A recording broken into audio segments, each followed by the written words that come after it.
Superkubok bahsida penalti bormidi? Neftchi va Paxtakor jamoalari o'rtasidagi uchrashuvda yuzaga kelgan vaziyat borasida hakamlar nimalar dedi? Pastga tushayotgan, qo'l pastga tushayotgan, qo'liga tegyapti to'p. Shu narsani ko'rganman, ular bilan gaplashdik. Qo'liga tegdi to'p, qo'lda o'ynamadi dedim.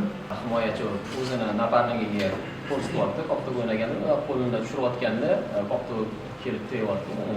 Himoyachi o'zini tanasini qo'l orqali kattalashtiryaptimi yoki yo'qmi? Shuni tekshirdim.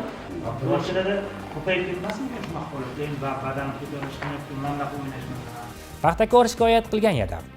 Albatta ko'ring.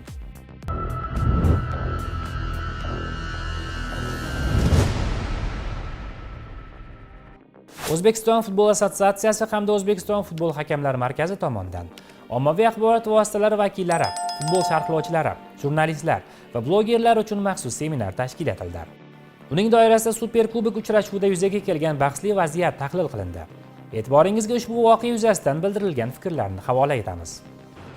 Xuddi Superkubok finalida bo'lgan vaziyat Abdurashid va To'xtasinov Temur ekan.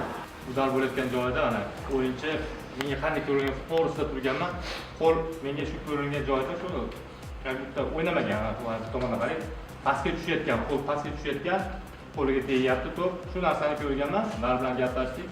Естественно turibdi, qo'liga tegdi to'p, qo'lda o'ynamadi dedim. Bu menga ko'ringan narsani aytdim. Biz endi barbani qanchalik o'yli chiqsak, shunchalik yaxshi bergancha, keyin samnimatsiya qilsak, samniyani iloji bo'lsa samnimatsiya qiladigan bo'lsa, продолжи degan, shunga qarab продолжи qildim o'yinni. Shu agarda u qo'l eslashib turgan mana yo'lga qo'yyapti, u qo'lda yo'q bo'lganda tanaga tegadi u.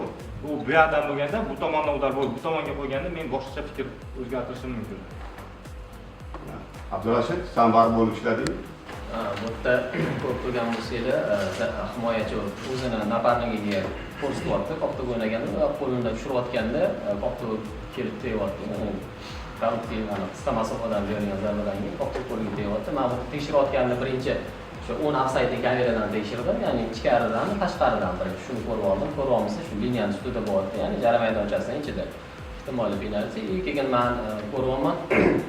Qoptoni qo'lli qopda bo'lgan harakati bormi yoki yo'qmi? Chunki bizga asosiy kriteriyalardan bittasi qo'lli harakat qoptoga nisbatan yoki qoptadan qochyapti. Men ko'rganim, men tekshirishim bo'lganda, tekshirayotganda ko'rdim, shu qo'l pastga tushyapti. Ya'ni qoptadan qochishga harakat qildi. Birinchi kriteriya уже anaqa to'g'ri kelyapti, ya'ni qo'lni pastga olyapti. Keyin men ko'p vaqt olmaslik uchun shu zarba berilgan yo'nalish bo'yicha kamera tanladim, ya'ni chap ofsaydini ko'rdim. Qoptoni yo'nalishini orqali, ya'ni himoyachi o'zini tanasini qo'l orqali kattalashtiryaptimi yoki yo'qmi? Shuni tekshirdim. Mana ko'rib turibmiz, zarba berilgan nuqtadan tekshirayotgan bo'lsak, mana xuddi shu kameradan tekshirdim. Qopto zash himoyachining qo'li tanasi bitta fleksida turibdi. Agar qo'li chapga yoki o'ng tomonga qoldirilganda, bu o'zini tanasini sun'iy ravishda kattalashtirib hisoblanardi va anaqa jazolasak bo'lardi. Men tekshirishganimda ko'rdim, shu qo'li pastga tushyapti. Birinchi kriteriya ketdi. Ikkinchisi, birinchisi to'pga harakati yo'q, ya'ni qo'lini to'pdan qochyapti. Ikkinchisi, ya'ni chapga o'ngga qoldirilmagan, pastga tushyapti, ya'ni yo'q bo'kin turibdi zarba berilgan nuqtaga. Va qo'lini pastga tushirgan, ya'ni tanasini sun'iy ravishda kattalashtirilmagan. Shuni hisobiga men o'yin qoidasi buzilishi yo'q deb hisobladim va qarorlarimni tasdiqladim. Uchun ikkita kriteriya. Kriteriya to'g'ri kelmadi. Birinchisi qo'li pastga qarab ketyapti, ikkinchisi to'pga harakati yo'q. Qolib o'yin qoidalarida xuddi shu narsa aytib o'tilgan. To'plarni uchib kelib tegsa, qo'li bo'lmasa badaniga baribir tegadi. Lekin agar shu rakurs sizlar bundoq qilsanglar, menga qarab. Mana bundoq rakurs paydo bo'ldi televizorda. Xuddi shu narsa, faqat rakurs aldiydi. Har xil talqinlar bo'lyapti. Shuning uchun bu hammaga bu tushunarli bo'lishi uchun biz yaqqol ko'rsatib beryapmiz. To'pga nisbatan badanini katta qilmayapti. Mana shunday holatda to'pga nisbatan badaniga tegadi bu to'p. Shuning uchun varimiz shu ikkita kriteriya. To'pga qarab harakat yo'q va badanidan tashqari qilmayapti qo'lini degan xulosa bilan o'yinni davom ettirdi.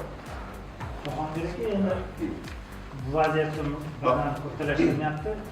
Boshida ko'payib ketmasinmi shunaqa qilib, keyin badan ko'tarishni, manda o'ynash masalan. Yo'q, o'zi qonun qoidalarida agar o'qigan bo'lsanglar, qonun qoidalarida yozib qo'yilgan. Badanini tashqaridan katta qilmayaptimi qo'li bilan. To'pga nisbatan atayin harakat bormi degan joyi borda. Shu ikkita kriteriya bilan bu o'yinni davom ettirdi. Boshqa hakamimiz ham aytgandek, qo'li pastda edi, pastga qarab yuryapti deganlariga bu shu ikkita kriteriyani qo'shib davom ettirdi.